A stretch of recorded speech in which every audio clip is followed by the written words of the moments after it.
In today's video, I'm going to teach you how to connect Gmail to Notion AI. To get started, open Notion on your computer and head to the settings area.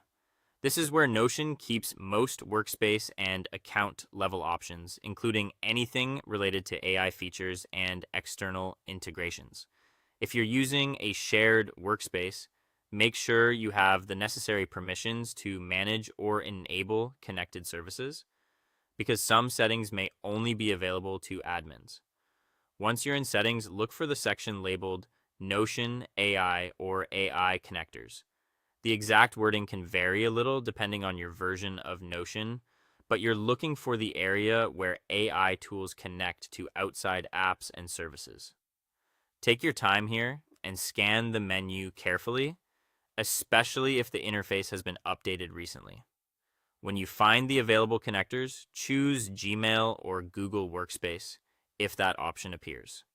This tells Notion that you want to link your Google email environment so its AI features can reference relevant information from your account.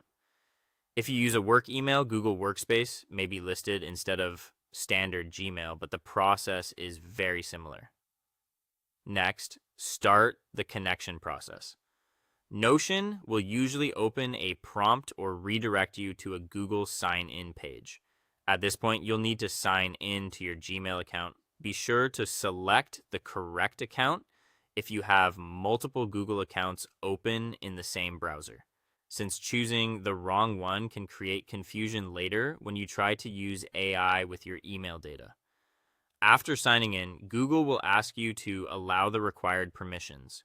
Read this screen carefully so you understand what access is being requested.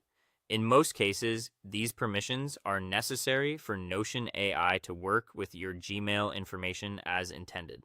If everything looks right, go ahead and approve the request to continue.